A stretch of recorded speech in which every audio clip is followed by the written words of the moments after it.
Hello everyone, welcome to Coffee Time with Sales Table. I'm Suresh here. Today we are actually joined by two of my super favorite guests, by the way. One is Pranali. Pranali is our head of marketing who joined us recently. I will let her give the introduction. And then we're also accompanied by Ramnivas here. And he's actually a great friend of mine. How we met, I think, we will talk about it in a separate one, but really been impressed with what Ramnivas has been doing on the entire sales leadership and how he is able to bring a lot of knowledge in building the sales teams, as well as especially he actually works in very tough industries like manufacturing and supply chain, and that's exactly where we are going to spend our time today. So without further ado, maybe Pranali, if you can go give a quick introduction about yourself and then followed by Ramnivas, that would be amazing. Absolutely. Hello, everyone. Pranali here. As Suresh introduced, I had the marketing with sales table. Couldn't be more excited to be part of this team. And it just brings my passion area, marketing, being applied to sales, which is like a very critical space for any organization.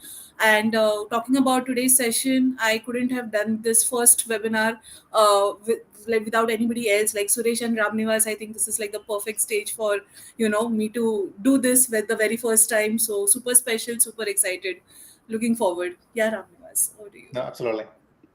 Yeah, thank you, Pranali. Thank you, Suresh, for the invite. And I would say, when we have friends first, and let's say colleagues, or I would say professional comes later. So that's how I know both Suresh and Pranali.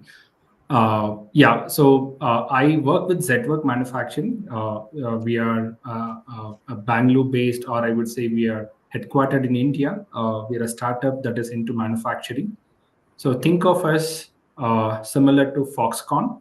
So where you give us your designs, we'll be able to manufacture and give it to you. And we do this across multiple segments. We are in the industrial segment, and geographically we are there in India and US as well. We are into electronics, where we manufacture hearables, wearables, and we are slowly and steadily getting into, going up the value chain as well. Yeah, beyond the industrials and electronics, the company is also into defense.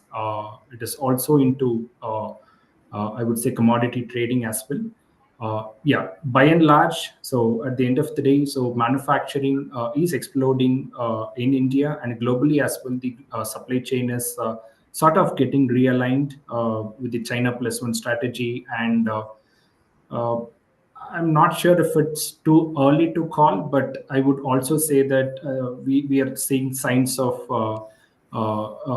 early deglobalization as well. So supply chains are getting realigned across countries and geographies, and Zwork as a contract manufacturer, so we are able to leverage our manufacturing networks and provide solutions for the companies who are actually going through all of these disruptions. Yeah. That's amazing. Probably we'll just get right onto the topic, by the way, Ramnivas. So I know, especially after the pandemic, there is so much of disruption on the supply chain angle throughout the world, especially, and a lot of manufacturing prowess is there in the Asia, and we know there are several instances where the supply chain got stuck, and then the prices went up, and all that stuff that happened. And especially the manufacturing, of course, is a very much the deeper network that we have as part of the supply chain and manufacturing. So when we think about the supply chain manufacturing, the one thing that really comes to my mind is it is actually backbone of any industrialized country at this point of time. And without those two things together, it's super difficult for any country to thrive in a way, right?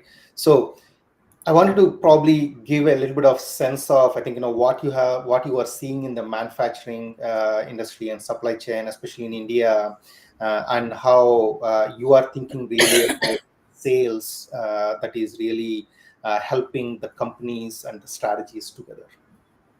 Yeah. I would say, like, by and large, if we see the world around us, so that's broadly built on the physical world. I mean, that's the bread and butter.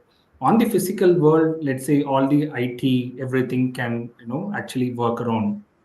I think I would say the pandemic has been a blessing in disguise, where companies have understood that without these physical infrastructure, and whatever could be your advancements that you do in terms of technology, that cannot exist. So I would say the pandemic has, again, so it has re-emphasized manufacturing as the bread and butter of an economy, or for any company to thrive as well. So I would say that's been the largest, I would say, takeaway from the pandemic induced supply chain disruptions. So the companies, I mean, leave companies. So even now, countries are thinking of supply chains as a very strategic, or national security, from a national security Right. perspective. So yeah, supply chains and manufacturing. So globally, it has got the prominence back, and from organizations to countries to provinces. So everybody is working on making sure that supply chain is future proof, for to handle any kind of disruptions that will come in the world. So let's say in last 5 6 years, we have seen multiple disruptions in terms of COVID. Let's say we had an incident in US called Baltimore incident. Let's say there are now geopolitical tensions that are happening in Middle East. Then there was a Red Sea crisis.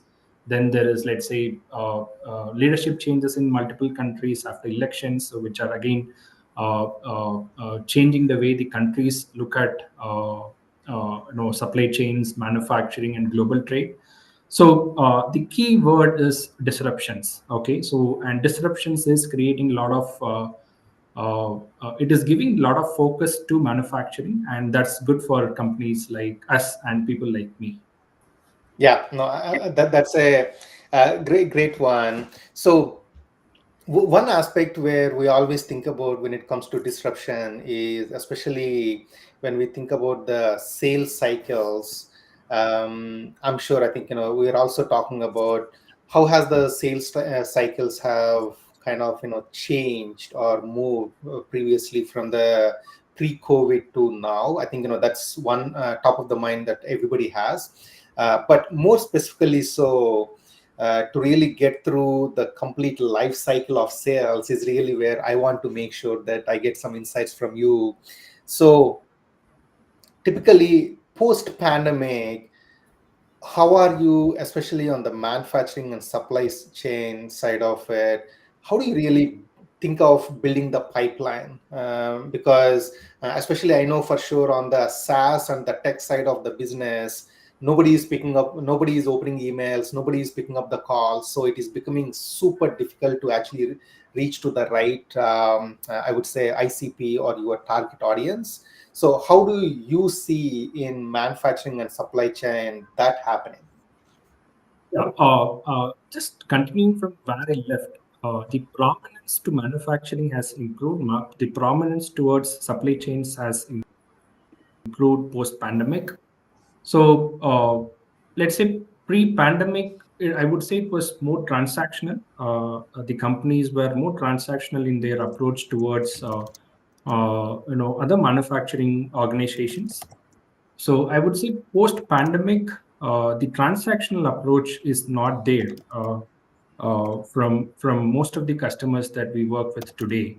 So that means that the intent to speak to us, the intent to lend their ears to companies who are into the supply chain has dramatically improved. So which means, as a sales guy, we are able to get better time from them in terms of explaining our solutions, explaining our the way we work. So that's a key, I would say that's a broad shift that we are seeing, where companies are open to speaking to their own supply chain partners and new supply chain partners potentially as well. So that's a big change from a sales side. So which means that for us to approach, as you said, in the SaaS world, people are not opening the emails or people are not picking up the calls. So it's a different world on this on the other side, where people are now more eager to speak to their own supply chain partners and understanding if they can handle the disruptions. So that's a key takeaway. So in terms of how do you build the pipeline, for sure, the sales cycles are definitely longer in the manufacturing industry, because it has to go through a lot of internal approvals, and it involves a lot of physical activities as well, where companies, let's say we are approaching a client and he has to come to our factory, audit the factory, and he has to give the approval, and that approval has to come from multiple internal teams within that organization. Definitely, sales cycle is longer in the manufacturing industry. So, as a sales guy, I think we should we should accept that fact that sales cycle is going to be longer. Yeah, yeah. So, a customer acquisition, let's say, for example, in a D2C industry, on in a consumer goods industry, so the customer acquisition is probably a day, minute, it is counted in days or minutes, or let's say even at the max weeks. But in a manufacturing, we have to talk in terms of months, or we have to talk in terms of, I would say, quarters. Okay, so we have to accept the fact that sales cycle is going to be longer in a manufacturing industry. And what can I do as a sales guy to actually, I would say, to offset it? So I can just make the funnel Yeah. broader than being longer. Anyway, it is longer. The funnel is longer in terms of timeline. So I can make the funnel broader. So instead of just speaking to one company, I can speak to 10 companies and understand if they have interest. So I would say that's what we do, where we keep the funnel broader. That's amazing. So, as a follow up to that, I'm very curious, right? So, as sales table, we actually work on some of the very non-tech companies in a way, or industries where there is a lot of need for that onboarding, training, the role play, objection handling, making sure that reps actually become better in what they are doing is really about the craft. So, my question would be, when you bring in your reps, I mean, or even manufacturing and supply chain is not as though that it is anybody can come in and then start selling right away from the day one. I'm sure they need to be well trained, or just given the right amount of knowledge on the industry and the products that you guys are kind of really providing the value. How do you think about that whole onboarding and training process in the manufacturing industry? Yeah, I think it is little different than, let's say, for example, consumer goods or a SaaS organization. So there is a lot of domain knowledge that is needed in manufacturing to come in. So I would say that's a large entry barrier in many sense as well. But on the other hand, manufacturing is also to do with how much of common sense that you can apply in your in your sales process. So the life cycle of a sales guy and his daily activities when he's actually getting into the organization is all about, can he understand the whole process? Okay, so one is the process oriented knowledge. Second is the domain knowledge. So domain knowledge, definitely it cannot be grown overnight. But if he is able to understand the process that is there within the organization and externally to the company that he is pitching to, I think that's a I mean, that will probably solve like 60-70% of the problems. Okay, so even if domain knowledge is not there, if he is able to go through the process, if he is able to understand the process, I think that's far that's going to make the life easier for him and for the team that he is working with and for the company as well.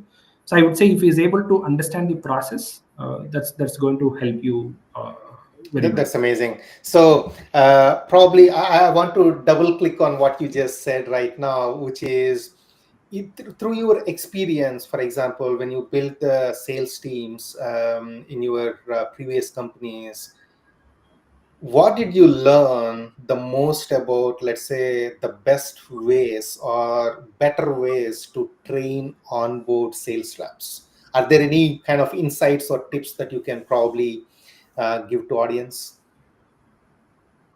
I think so whenever we actually like come into a new entity or a new organization, I think most of the time has to be spent on whether the person is able to understand that organization better. So I think that is the biggest area that I will work on personally, okay, which is like, am I able to understand the organization that I'm working for better? So because organizations goals also keep evolving from time to time, and unless otherwise our own vision and organization visions are not aligned, I think we're not adding value to each other. Okay, so I would say, so when a new guy joins, so I think that's the largest, or that's the most fundamental thing that has to be done, which is like, can he understand the organization? Can he understand what organization is aiming for? And in that broad, picture, so what is the work or what is the value addition that he can do, even if it is very small? So what is the value addition that he can do? And if he's able to understand this, I would say, this macro picture better, I think other things can just fall into place.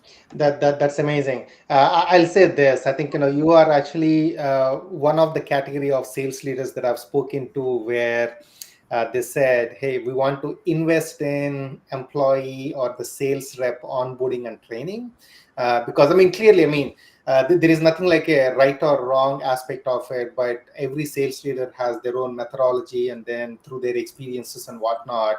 And for them, some are like, "Hey, you know what? We just bring in the sales reps, we throw in the water, let them swim or sink," is one method. And then the second one, I think some of the most successful sales leaders really go through that angle of, hey, people are the most important asset to your own strategy.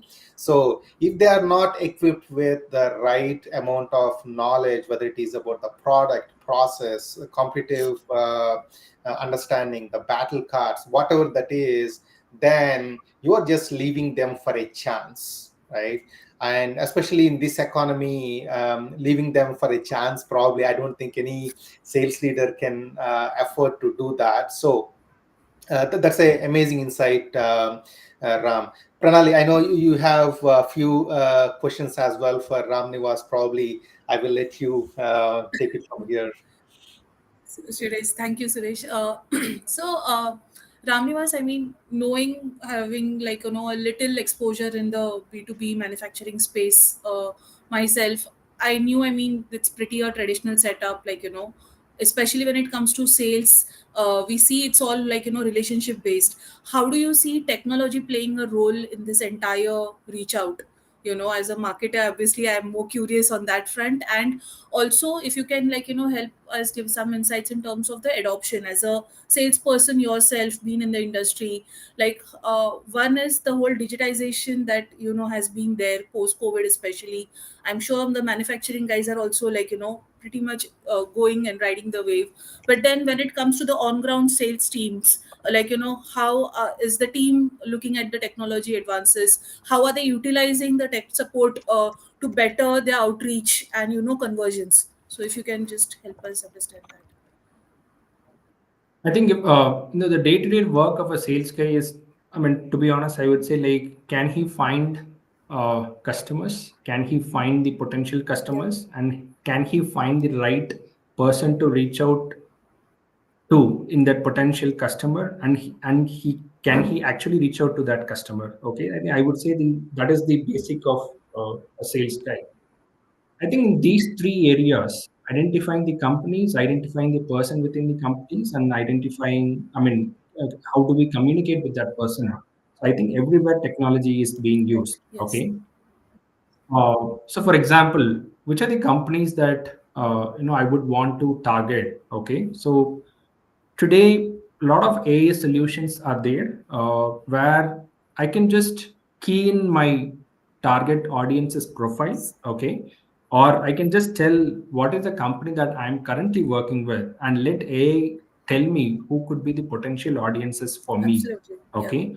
So definitely, so technology is making our lives easier. Okay. So I myself, I used to take notes from newspapers, other websites, whatever I read through to understand the names of the companies that I should target. But today, if I use any of the AI tools that is available, so it is able to give me the target customers that I would have to work Sorry. with. So, for example, I cannot go into specifics because of proprietary, but we wanted to build one category of customers that we wanted to target. So the first question in everyone's mind was like, who are the companies that we should ideally, who are the names, what are the names of the companies that we should ideally target? Okay. So this question, answering this question earlier would have taken probably 3 to 4 weeks, which means that we should talk to relevant folks, and that relevant folks should actually have time to answer our True. calls. Then probably they might give a relevant answer, or that they might not give relevant answer. So this process would take probably 3 to 4 weeks. But today I'm able to get that in the click of a button. Okay, so that's so I've saved like 3 to 4 weeks of time. So which is and time is money. So second, so identifying the correct point of contact within the organization again. So today we have a lot of digital tools that is available. Okay, so for example, so LinkedIn is a great medium to actually explore. Right. And beyond LinkedIn, a lot of solutions are there that build over and beyond LinkedIn. So definitely for sure, we could use that. And again, identifying that if I've identified the correct person, so getting their phone number or email ID would be the Herculean task that used to be there Right. earlier. Okay. Or I would have to physically knock the doors of the company, and each company will have different protocols of entry, and it is very humongous to get their attention today. But I'm able to get their coordinates through different applications very easily. So I would say the life of a sales guy has been made much simpler by a lot of technology tools that is available in the market. And you know even identifying the customers as well, which are the companies that we should target. I think there even a lot of data sets are also available Right. today, and we can use that. Okay. I would actually connect this question, this to what Suresh was asking. So one is to have a broad, sales I would say like sales funnel, but what is the quality of that funnel? Okay, so that is also important. I think these tech tools greatly enhances the quality of the funnel that we will have. Excellent, Ramnivas. I mean, you're like spot on over there, and I think you've summed it like absolutely well. Like, definitely with AI, I mean, that's the buzzword today, and I mean, it is making lives easier and better across different functions and industries for sure. And as the traditional industry, as manufacturing and supply chain, if we can see the applicability and really bringing in efficiencies, technologies is the way going forward, right? And I would say like post COVID, at least in India, so companies are not even manufacturing traditional manufacturing companies are not seeing technology as, I would say, some sort of ghost or demon. Okay, now they have started to embrace it. Even traditional companies have started to embrace technologies.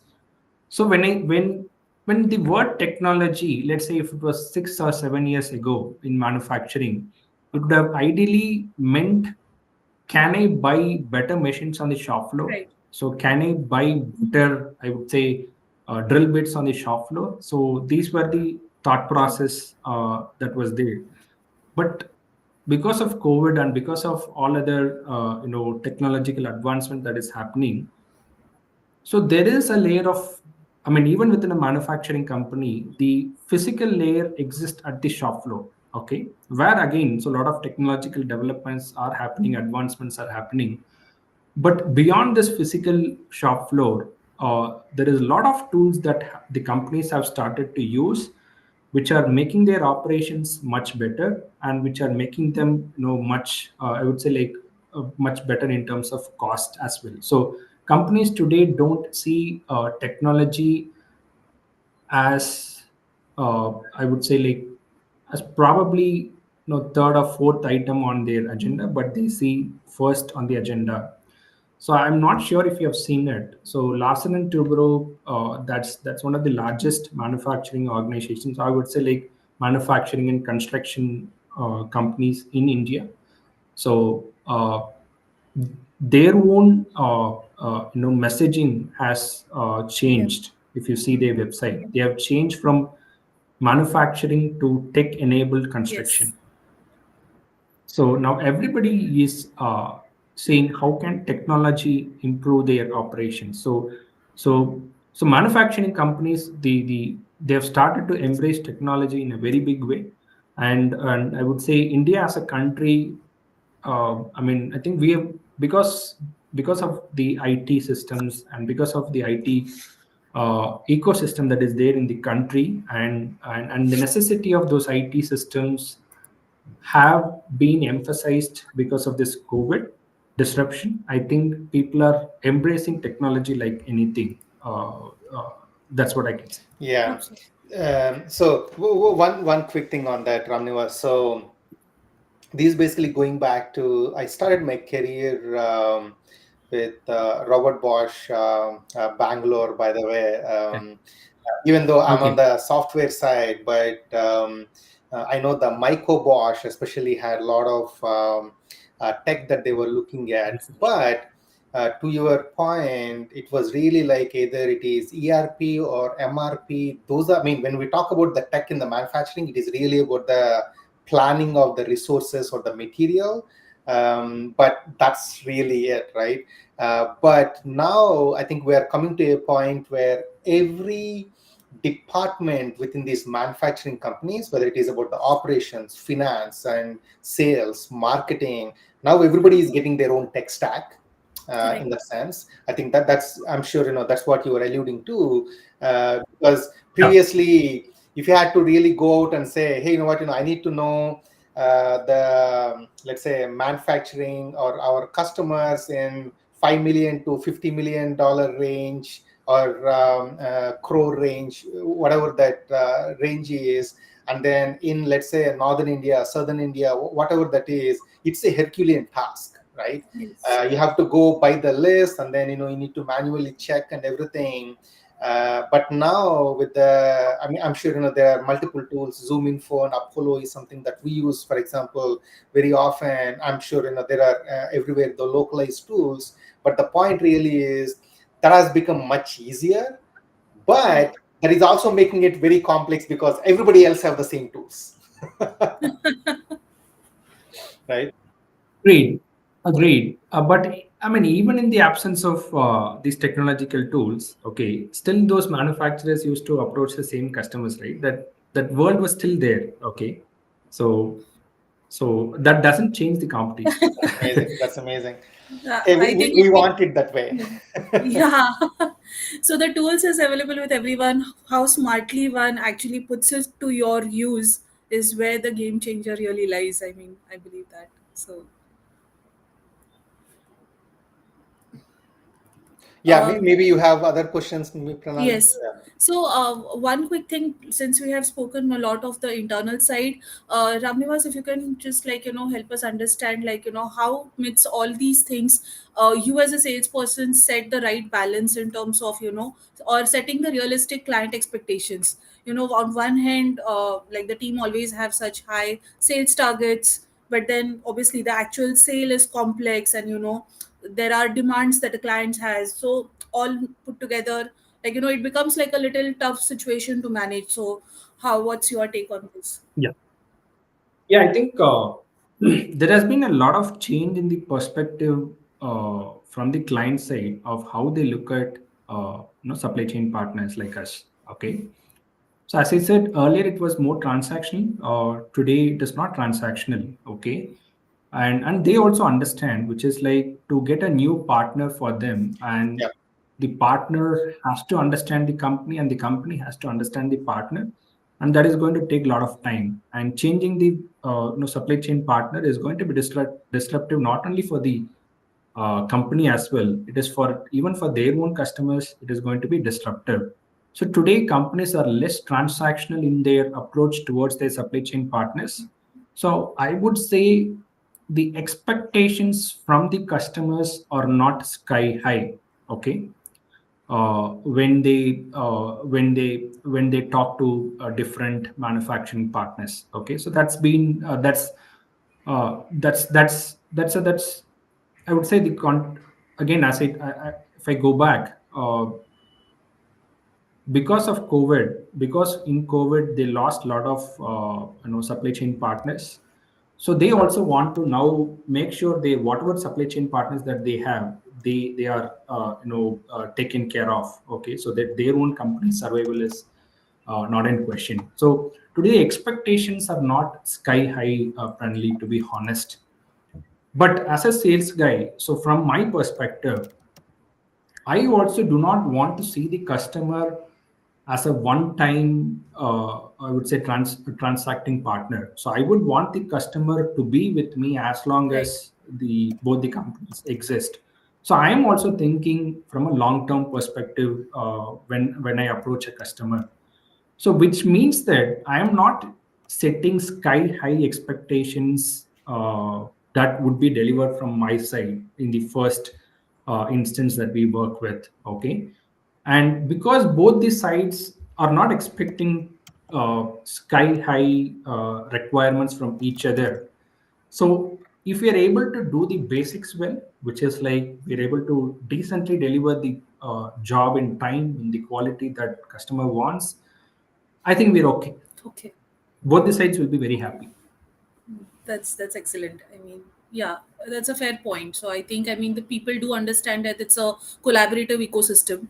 It's no more just like a client partner relationship, like, typically. So they both, I mean, once the basics have been taken care of, they both work together towards the, and it's obviously the life cycle value of the customer. Definitely, I mean, it's not a one time sale. So yeah.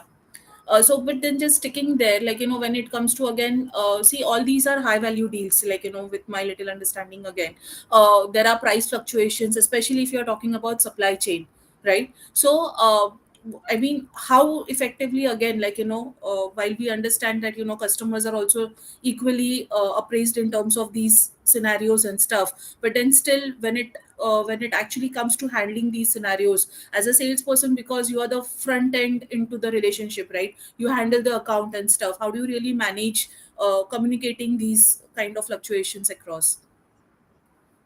So, so again, companies like us, we have also become more aware of the situations that could go wrong while we execute. So I would say the contract today is created in a way that is mutually beneficial for both the organizations. Okay, Okay. both for manufacturer like me and for the buyer as well. Okay, so when a contract is created in an even sided manner, I think it can take care of all the disruptions that could come in. The disruptions, as I told again, so it could, we cannot predict what disruption could come, but once a contract is created which can take care of whatever disruptions that could come, and what is the process in which we are going to handle those disruptions, it is going to be a win-win situation for both the sides. Right. Okay, I mean, as an example, so today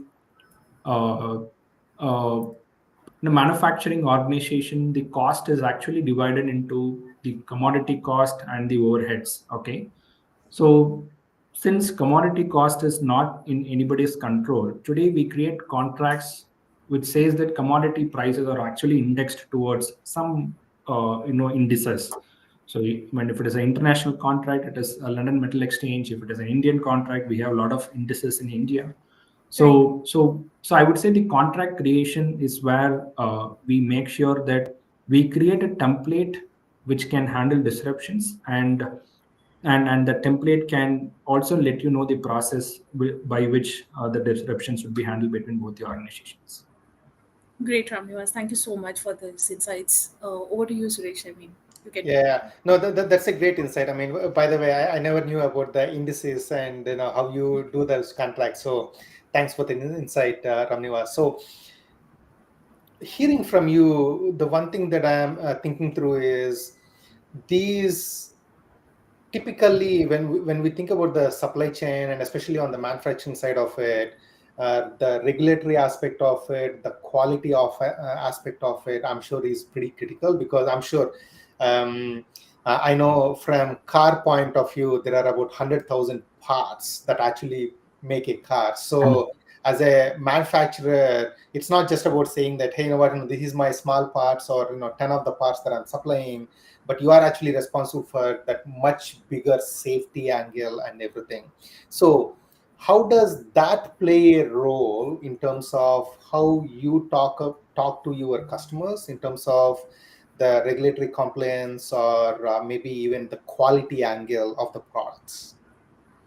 I think regulatory compliance is something that cannot be wished away. Okay, so when we talk to customers, and customers also, they also cannot play around on the regulations. So I would say that on regulations there are no areas where we can discuss or we can actually discount as well. Okay, so regulations are there to follow for both the manufacturer and the customer as a buyer as well. So I would say regulatory requirements are not part of the discussions because that is for sure has to be followed 100%. Right. Okay, from a quality aspect, for sure, there are, I would say, a lot of certifications that are needed, and the certifications are different for different, verticals of manufacturing as well. Okay, so for example, if it is an aircraft, so it's a different certification. If a part is, I mean, for example, take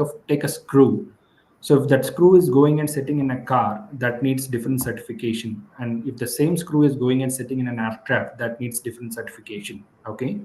So as a manufacturer, if I have to tap all the market potentials, I will have to be compliant with most of these certifications if I have to tap the entire market. So again, that is also, I would say, like uh, that is, I mean, without that, I cannot even approach the market.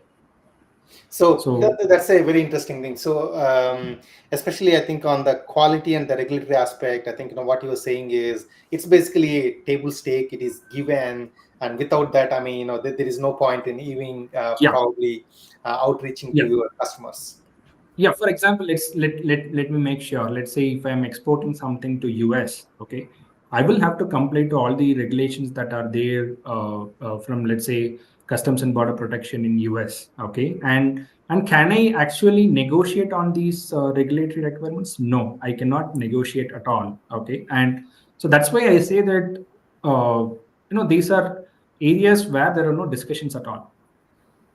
Yeah. Gotcha. Agree. Yeah, that makes sense. So I'm just wondering, I mean, there are a lot of young sales reps who wants to kind of really come into the manufacturing because honestly these days manufacturing actually has become a high tech aspect of it, whether it's about the electronics, robotics, cars, I mean everything that is out there. We're actually seeing, for example, Tesla, after everything is manufactured, the Tesla basically drives on its own for the docking station, right? So Right. the manufacturing, the supply chain now are becoming much more of a high tech. There is high demand for the people to come and join and everything. So what would your advice be for some of those reps or people who wants to kind of come and join manufacturing and supply chain industries, especially from the skill set standpoint of view? I think much more than the skill set, I think the mindset is more needed. I mean, this is a physical world that we're operating in. Manufacturing is a physical world that we're operating in. Okay, and in any physical world, unless otherwise we are not okay to put our boots on the ground or get our hands dirty, it is going to be difficult for us to understand how that ecosystem operates. Okay. I think, I mean, across the value chain in manufacturing, it could be a sales guy, you could be a quality guy, you could be a manufacturer, I mean, production engineer, or it could be, let's say, marketing guy. Okay. So if you're in the manufacturing industry, so you should be ready for no getting your hands dirty. And unless otherwise you get your hands dirty, it is going to be difficult for us to understand that industry. Okay. So I definitely remember, I again started my career with Larsen and Toubro in the valves division. The vice president of marketing, he was, I would say, I mean, not, let's say 10 years ago, he was like probably like around 60 years of age. So whenever he comes into the plant, okay, he will never sit in the conference hall. Okay.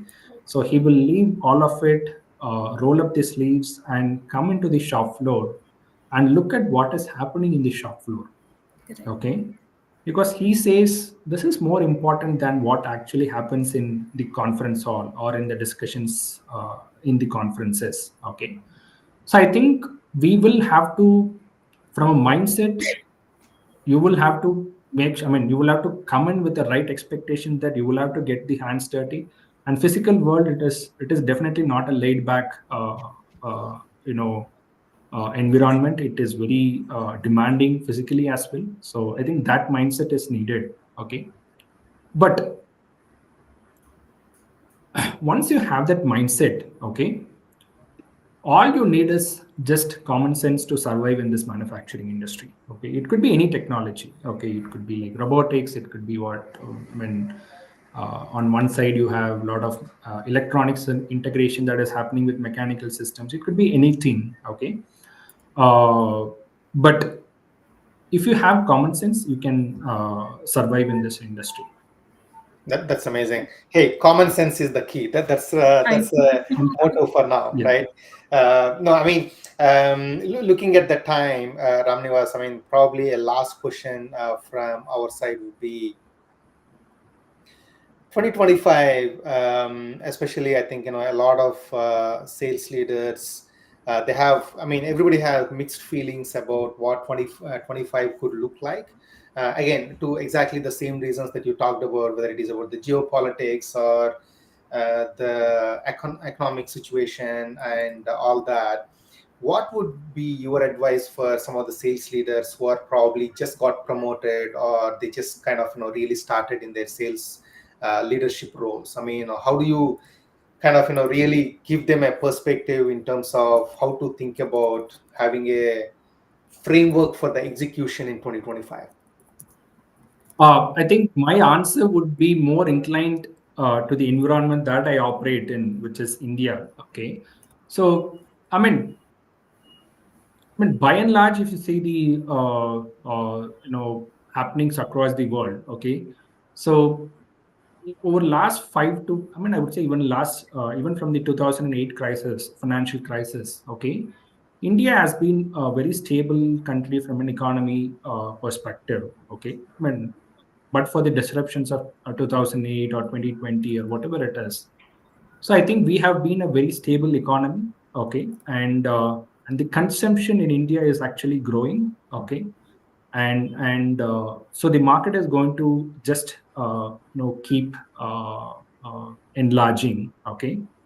So there is a lot of, I mean, I would say there is a lot of domestic potential as well, but externally, even externally, if you see India, we are one of the youngest population across the world.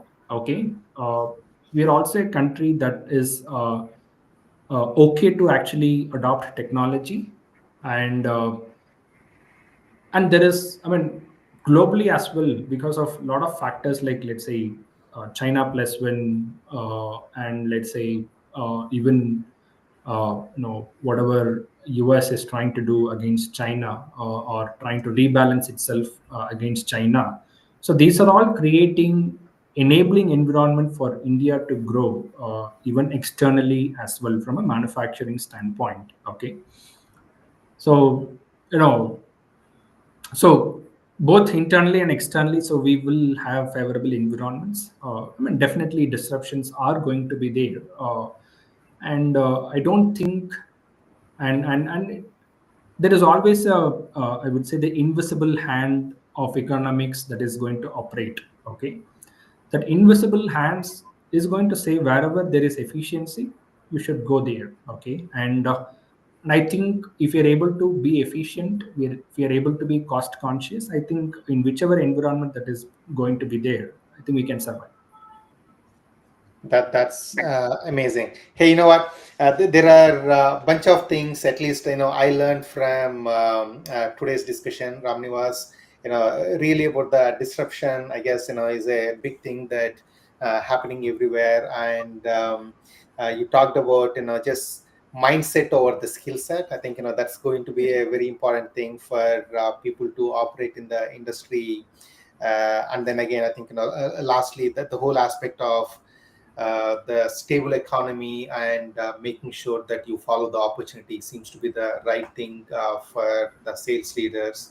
So, without further ado, I respect your time and thanks a lot for showing up today. And Pranali, I know this is the first one and many more to come. And really, thank you both. Thank you, Thank Suresh. you. I mean, it was an excellent Definitely. discussion. Thank you, Suresh. It was a good discussion. And I think one person, Mr. Neeraj, has mentioned that logistics is going to be key. I think when we said about technology, I would say a lot of technology, I would say upgradations or technological advancements are happening in logistics side as well, which is actually building on the physical trucks, lorries, buses, whatever you would see. Okay, so definitely, so technology is going to be there in every part of the value chain of a manufacturing industry, and that includes technology and logistics as well. No, absolutely. Again, thanks a lot, Ramnivas. You have a good rest of the day. Thank you, And Suresh. Thank you.